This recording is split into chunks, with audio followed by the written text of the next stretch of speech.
Welcome back to On the Scene. I'm John Bathke. We're coming to you from George Street Playhouse in New Brunswick. Behind me is the set of One Slight Hitch, a comedy written by Lewis Black long before he became famous as a stand-up comedian. In fact, it wasn't comedy at all where he dreamed of having success. It was the theater. And he still hopes, that it's a place where he can make his mark. What is the matter with you, Ryan? I'm sure you've got a list of your own, but let's see. I'd say I'm a dreamer, an underachiever, and as you well know, lactose intolerant. Oh, don't but be that's coy just with for me. starters. And I have also, as you know, not a coy bone in my I can't body. believe I used to think you were charming. You wrote this play over 30 years ago about the breakup of a girlfriend you loved very much. Have you gotten over it? Oh yeah, I'm way over it. I was over it actually early on because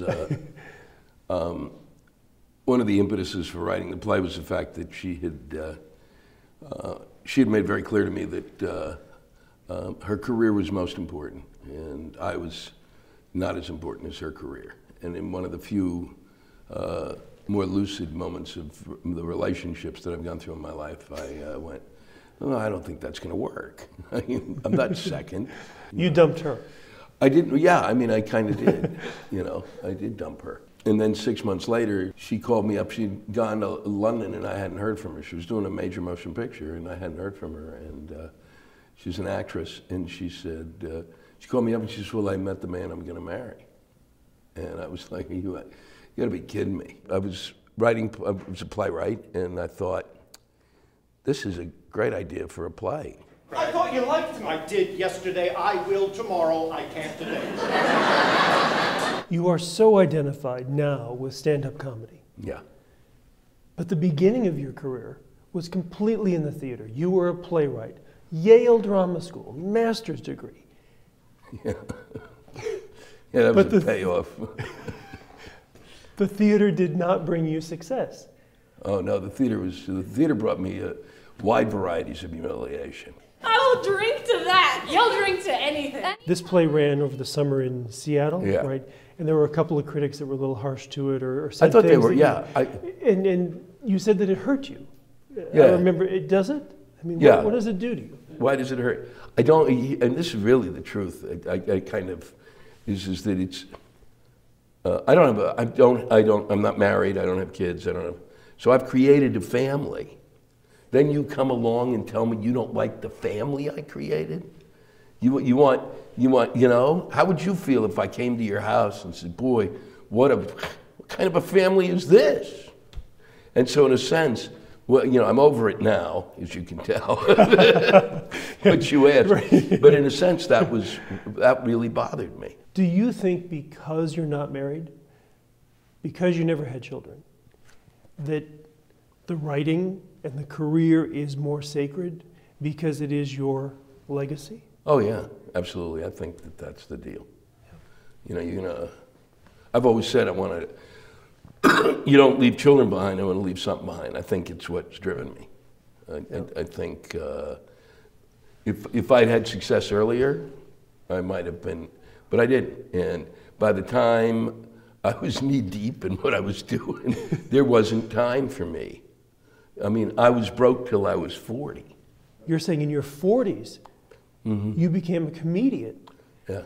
And finally had an audience embrace your work. Yeah. Stand-up had been a hobby, so it was there, but it was kind of like, really? And then by doing this hobby, I stockpiled all this material. Chickens and cartoon. You can actually create your own cartoon farm. How amazing is that? And wouldn't you want to do it given the chance?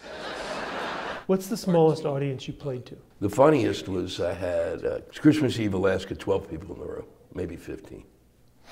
And that... It was too cold to go out. It was too cold to go out, but it was also the most, imagine, these are the loneliest people on the planet Earth. They really, they no family, no nothing. They're just going to come to the comedy club.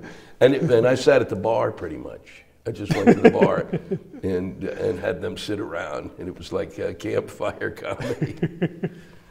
And we just drank, and we did shots and got, screwed up together. It was fun. No one asked for their money back.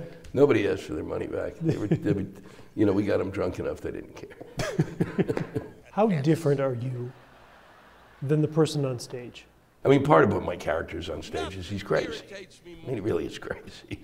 That's the only difference between me and that guy. He's completely nuts.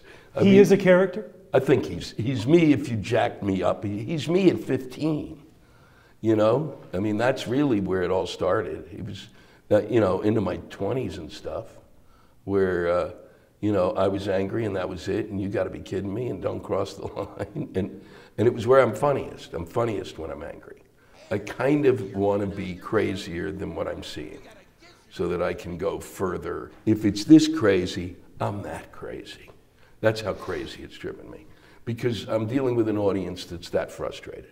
What's your hope for this play? I have a certain instinctive, I don't know, mistrust of Broadway. Moving there, I'm just a little cautious. It would have to be kind of, but watch me, I'm sitting here, I might as well be telling, no, don't do my play here. But here's the razor blade, Louis. No, I don't want to go to Broadway.